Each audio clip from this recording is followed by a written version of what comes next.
नमस्ते। आप सभी का फिर से एक बार स्वागत है आयुर्वेद फॉर एवरीवन में। मैं हूँ डॉक्टर रूपाली जैन।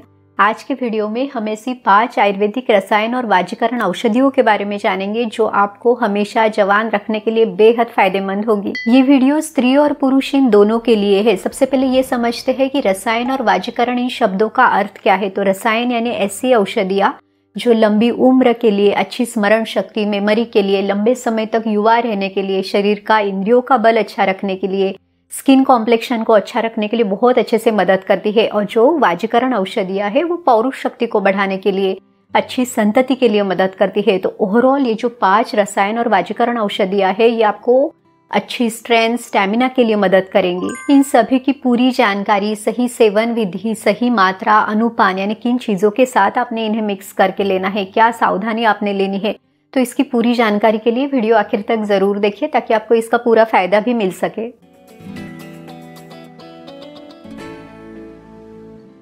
सबसे पहली जो औषधि है वो है अश्वगंधा। तो अश्वगंधा के बारे में भाव प्रकाश निघंटु में एक बहुत ही सुंदर श्लोक आया हुआ है। इसमें कहा गया है, अश्वगंधा अनिल श्लेष्मा श्वित्र शोथ शयापहा बल्या रसायने तिक्ता कषायोष्णा अति शुक्रला। अश्वगंधा स्त्री और पुरुष इन दोनों के लिए बहुत अच्छी औषधि है। ये शरीर में वात और कफ इनका शमन करता है यानी इनको बैलेंस करता है, शरीर की स्ट्रेंथ को बढ़ाता है। एज अ टॉनिक आप इसे ले सकते हैं। जिन लोगों को वेट गेन करना है, मसल्स को बढ़ाना है, वो इसका सेवन जरूर करें। यहाँ तक कि ये शरीर में दर्द को कम करता है। अगर आपको नर्व रिलेटेड प्रॉब्लम है उसको कम करता है, स्ट्रेस, एंजाइटी इसको कम करता है, अच्छी नींद लाने के लिए मदद करता है। ये शरीर में सभी धातुओं को बढ़ाता है, शुक्र धातु को भी बढ़ाता है। तो जिन लोगों को वंध्यत्व की समस्या है, शुक्राणुओं की कमी है, वो भी इसका सेवन जरूर करें। यहाँ तक कि ये डाइजेशन के लिए भी ये बहुत अच्छी औषधि है। अश्वगंधा की जड़ों का यानी रूट्स का औषधि के रूप में यूज किया जाता है। अब आप इसे अलग अलग रूपों में ले सकते हैं, जैसे कि अश्वगंधा का जो चूर्ण है या इसकी टैबलेट है, अश्वगंधारिष्ट, अश्वगंधा घृत, तो इस तरह से अलग अलग रूपों में आप इसको ले सकते हैं। लेकिन जो अश्वगंधा का चूर्ण है ये बहुत ही सिंपल और सेफ ऑप्शन है। तो इसका सेवन आपने कैसे करना है, तो देखिए इसका जो डोज है वो है 3 से 5 ग्राम का, यानी लगभग आधा से 1 चम्मच की मात्रा में दिन में 1 से 2 बार आप इसे ले सकते हैं। सुबह खाली पेट अगर आप इसे लेते हैं तो इसके बहुत अच्छे फायदे आपको मिलते हैं। तो दूध में अश्वगंधा का चूर्ण मिला के आप जरूर लें। इसमें आप थोड़ी सी मिश्री भी डाल सकते हैं क्योंकि मिश्री इसके स्वाद को बढ़ाती है। तो इस तरह आप इसे ले सकते हैं। अगर आपको डायबिटीज है तो मिश्री ना डालें। अश्वगंधा क्षीरपाक का सेवन भी आप कर सकते हैं। तो इसके लिए आपने 1 कप दूध लेना है, उसमें 2 कप पानी मिला के अश्वगंधा का चूर्ण आधा से 1 चम्मच उसमें डालना है और जब तक सिर्फ दूध बचे तब तक आपने इसे उबालना है, यानी पानी उबल कर निकल जाए तब तक आपने इसे उबालना है और फिर छान के इसका सेवन आपने करना है। अगर आपको वेट बढ़ाना है तो आप इसमें थोड़ा सा जो गाय का घी है वो भी आप इसमें ऐड कर सकते हैं। तो इस तरह आपने सुबह खाली पेट लेना है। अच्छी भूख लगने तक आपने कुछ भी नहीं खाना है ताकि आपको इसके बहुत अच्छे से रिजल्ट मिल सके। जिन लोगों को अनिद्रा की समस्या है, नींद नहीं आती, वो लोग अश्वगंधा का सेवन रात को सोने के आधा से 1 घंटा पहले कर सकते हैं। आप इसे दूध के साथ ले सकते हैं। अगर दूध नहीं पचता या दूध लेने से आपको पेट में भारीपन या ब्लोटिंग रहता है तो फिर आप इसको पानी के साथ भी ले सकते हैं। अश्वगंधा की जो तासीर है ये गर्म है, तो इसीलिए जिन लोगों की पित्त की प्रकृति है या पित्त बढ़ने से जिनको कोई समस्या है, गर्मी का मौसम है, उन्होंने अश्वगंधा का सेवन थोड़ा सा सावधानी के साथ करना है। या तो फिर आपने इसे कम क्वांटिटी में लेना है। आप इसमें अगर घी मिला के लेते हैं या दूध में डाल के अगर आप लेते हैं तो ये काफी अच्छे से बैलेंस हो जाता है। यहाँ तक कि अश्वगंधा चूर्ण में शतावरी चूर्ण, मुलेठी चूर्ण, इनको भी समभाग अगर आप मिक्स करके लेते हैं तो भी इससे जो गर्मी बढ़ती है वो भी इतनी नहीं बढ़ेगी। इस तरह से थोड़ी सी सावधानी आपने लेनी है। हमारी अगली जो रसायन और वाजीकरण औषधि है वो है शिलाजीत। तो आयुर्वेद के ग्रंथों में शुद्ध शिलाजीत के बहुत सारे फायदे बताए हुए हैं। आप सेसा हिमालयन शिलाजीत का सेवन कर सकते हैं। अब इसकी खास बात क्या है, तो ये आयुर्वेदिक प्रोडक्ट है, आयुष द्वारा अप्रूव्ड फॉर्मुलेशन है और जो आयुर्वेद के ग्रंथों में शिलाजीत की क्लासिकल प्यूरिफिकेशन प्रोसेस बताई हुई है उसी तरह से इसका शुद्धिकरण, इसकी शोधन क्रिया की हुई है। सेसा हिमालयन शिलाजीत की प्यूरिटी को इंडिपेंडेंट लैब के द्वारा टेस्ट किया गया है। इस टेस्ट में ये कंफर्म हुआ है कि ये हेवी मेटल फ्री है। अब देखिए सेसा 25 सालों से एक ट्रस्टेड लीगेसी है और ये जो शिलाजीत है इसमें 60% से ज्यादा फल्विक एसिड पाया जाता है। सेसा शिलाजीत में एक इंडिपेंडेंट लैब रिपोर्ट हर पैकेट के साथ आता है जो इसके एलिमेंट्स की प्यूरिटी का प्रूफ है। चलिए अब देखते हैं कि शिलाजीत के सेवन से आपको क्या क्या फायदे मिल सकते हैं। आयुर्वेद में शिलाजीत को एक उत्कृष्ट रसायन और वाजीकरण औषधि बताया हुआ है। ये सर्व रोग नाशक है, यानी सभी बीमारियों का ये नाश करता है।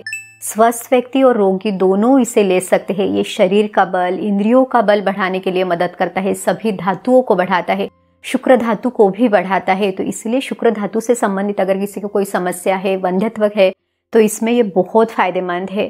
यह लंबे समय तक युवा रहने में, एंटी एजिंग में मदद करता है, अच्छी एनर्जी, मेमोरी, कंसंट्रेशन को बढ़ाता है, स्ट्रेस, फटीग इसको कम करता है। चलिए अब देखते हैं कि सेसा हिमालयन शिलाजीत का सेवन आपने कैसे करना है। इसके हर पैकेट में एक सुंदर सा चम्मच भी मिलता है, जिससे पी साइज क्वांटिटी यानी 200 to 250 मिलीग्राम शिलाजीत रेजिन को लेके आपने इसे 100 ml ल्यूकवार्म वाटर में मिक्स करना है और खाना खाने के बाद इसे लेना है। अच्छे रिजल्ट के लिए इसे दिन में 2 बार ले। आयुर्वेद में शिलाजीत के सेवन की जो उत्तम अवधि बताई हुई है वो 7 वीक्स तक है। 18 साल के ऊपर के स्त्री पुरुष दोनों इसका सेवन कर सकते हैं। अगर आप इस प्रोडक्ट के बारे में और जानकारी लेना चाहते हैं या इसे परचेस करना चाहते हैं तो लिंक डिस्क्रिप्शन बॉक्स में है, आप चेक कर सकते हैं। अगली जो रसायन और वाजीकरण औषधि है वो है रसायन चूर्ण। रसायन चूर्ण में 3 औषधियों का समावेश है। तो इसमें सबसे पहला है गोक्षूर यानी श्वदंष्ट्र, दूसरा है आंवला यानी आमल की, और तीसरी है गिलोय। तो इन तीनों का चूर्ण समान मात्रा में लेके आप इसको मिक्स करके ये रसायन चूर्ण आराम से घर पे बना सकते हैं। चलिए देखते हैं कि रसायन चूर्ण के सेवन से आपको कौन कौन से फायदे मिल सकते हैं। वाग्भट ऋषि कहते हैं वृषः स्थिरः शांत विकार दुख समाशतम जीवति कृष्णकेशः। तो इस श्लोक में सबसे पहला जो शब्द है वो है वृषः स्थिरः। तो ये जो रसायन चूर्ण है ये शुक्र धातु को बहुत अच्छे से बढ़ाता है, तो वंध्यत्व की समस्या में, यूरिन रिलेटेड प्रॉब्लम्स में बहुत फायदेमंद है।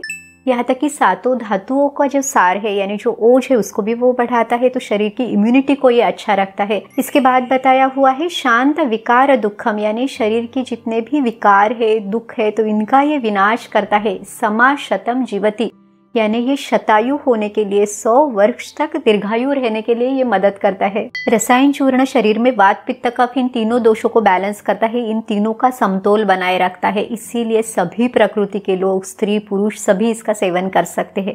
अब सेवन कैसे करना है, तो इसकी जो मात्रा यानी डोज है वो है 3 से 5 ग्राम की, यानी लगभग आधा से 1 चम्मच रसायन चूर्ण आप ले सकते हैं। अब इसके सेवन की एक खास विधि भी आयुर्वेद में बताई हुई है। तो आपने रसायन चूर्ण में शहद और घी को विषम मात्रा में मिक्स करके इसका सुबह खाली पेट सेवन करना है। तो जिन लोगों की कफ की प्रकृति है वो लोग शहद ज्यादा डाले, जैसे आधा चम्मच आपने रसायन चूर्ण लिया, इसमें आपने 1 चम्मच शहद डाला, आधा चम्मच घी डाला, इस तरह आपने लेना है। जिन लोगों के शरीर में वात और पित्त दोष के यानी इनकी प्रकृति है या ये दोष ज्यादा बढ़े हुए हैं, तो इन्होंने रसायन चूर्ण आधा चम्मच लेके उसमें 1 चम्मच घी और आधा चम्मच शहद डालना है। तो इस तरह से मिक्स करके सुबह खाली पेट आपने लेना है। अच्छी तरह से भूख लगने तक आपने कुछ भी नहीं खाना है। तो ये जो रसायन चूर्ण आप जब लेते हैं तो आपको इसके बहुत सारे फायदे मिलते हैं। अगली जो औषधि है वो एक सुपर फूड है, इसका नाम है मखाना। संस्कृत में इसे मखाना कहा जाता है।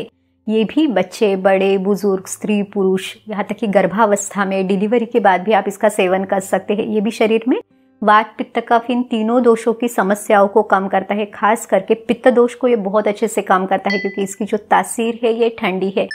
चलिए अब देखते हैं कि मखाने के सेवन से आपको कौन कौन से फायदे मिल सकते हैं। मखाने रक्त धातु और शुक्र धातु पर सबसे अच्छा असर करते हैं। इसे वृक्ष कहा गया है। ये शुक्र जनन और शुक्र स्तंभन का काम करते हैं। तो अगर किसी को शीघ्र पतन की समस्या है, यूरिन से धातु निकलती है और उसके कारण बहुत ज्यादा थकान, कमजोरी महसूस होती है, तो आप इसका सेवन जरूर करें। यहाँ तक कि हृदय की जो कमजोरी है, बहुत ज्यादा पाल्पिटेशन होता है, इसमें भी मखानों का सेवन फायदेमंद है। रक्त पित्त विकार यानी शरीर से किसी भी मार्ग के द्वारा अगर खून बाहर निकल रहा है, महिलाओं में मासिक स्राव बहुत ज्यादा है या सफेद पानी की समस्या है, तो उनके लिए भी ये बहुत फायदेमंद है। जिन लोगों के शरीर में पित्त दोष बहुत ज्यादा बढ़ा हुआ है, शरीर में बहुत ज्यादा जलन है, गर्मी है, मुंह में छाले पड़ जाते हैं, वो भी इसका सेवन जरूर करें। यहाँ तक कि वेट गेन और वेट लॉस इन दोनों पर्पज से आप इसको सेवन कर सकते हैं। तो लेकिन इसके सेवन की विधि फिर अलग अलग है। तो चलिए देखते हैं कि आपने इसका सेवन कैसे करना है। जिन लोगों को वेट गेन के लिए मखानों का सेवन करना है, उन्होंने गाय के घी में मखानों को अच्छी तरह से रोस्ट करके इसमें गरम या गुनगुना दूध मिला के, थोड़े से ड्राई फ्रूट्स मिला के इसका सेवन करना है। या तो फिर आप मखानों के साथ ड्राई फ्रूट्स मिला के इसका एक लड्डू बना के आप सुबह खाली पेट भी इसका सेवन कर सकते हैं। जो लोग वेट लॉस के लिए इसे ले रहे हैं तो उन्होंने मखानों को ड्राई रोस्ट करके लेना है।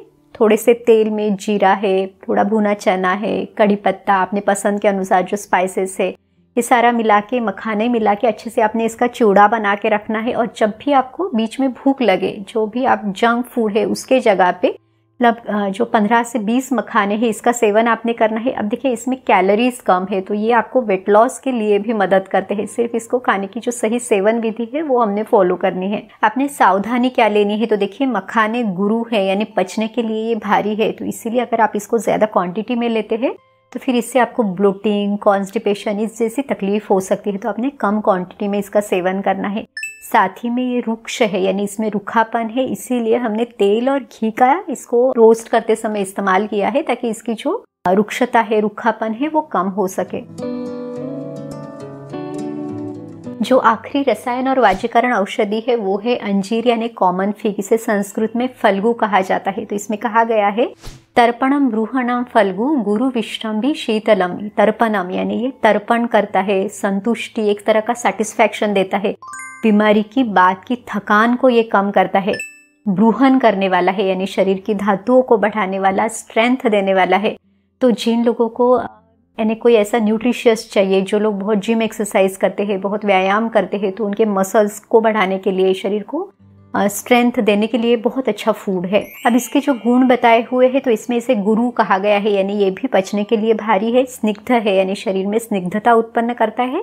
इसकी जो तासीर है ये ठंडी है। इन्हीं सभी गुणों के कारण ये शरीर में वात और पित्त इन दोषों को कम करता है। अब देखिए वात और पित्त इन दोनों को मिला के 120 प्रकार की बीमारियों में ये जो फल्गु यानी अंजीर है ये बहुत अच्छी औषधि है। चलिए देखते हैं कि इसका सेवन आपने कैसे करना है। रात को लगभग 1 से 2 अंजीर पानी से अच्छी तरह से धो के आपने इसको पानी में भिगो के रखना है। सुबह खाली पेट आपने इसका सेवन करना है और वो पानी भी आपने पीना है। यहाँ तक कि आप इसको दूध में पका के उसका सेवन भी कर सकते हैं। जिन लोगों को वेट गेन करना है वो उस दूध में थोड़ा सा घी मिला के सेवन करें ताकि आपका वेट जल्दी से बढ़ने में आपको मदद मिले। अब कुछ लोग रात को सोने के पहले दूध और अंजीर का सेवन करते हैं, तो इस तरह से आपने नहीं करना है क्योंकि ये पचने में भारी है और दूध भी पचने में भारी है। तो इस तरह रात को जो हमारी पाचन क्रिया है वो भी मंद रहती है, तो इस तरह से रात को आपने इसका सेवन नहीं करना है। अंजीर वृक्ष है, ये भी शुक्र धातु को बढ़ाता है, तो आप बाकी वाजीकरण औषधियों के साथ भी इसका सेवन कर सकते हैं। महिलाएं भी अगर उनको मासिक स्राव बहुत ज्यादा जाता है या फिर उस समय पे बहुत ज्यादा गर्मी लगती है तो इसका सेवन आप भी जरूर कर सकते हैं। इस तरह से आज के वीडियो में हमने बहुत ही गुणकारी ऐसी रसायन और वाजीकरण औषधियों की पूरी जानकारी ली है। उम्मीद है ये वीडियो आपकी मदद जरूर करेगा। अगर आपको ये वीडियो अच्छा लगा तो इसे लाइक भी जरूर कीजिए। तो चलिए फिर मिलते हैं अगले वीडियो में। आयुर्वेद को अपनाइए, स्वस्थ रहिए। नमस्ते।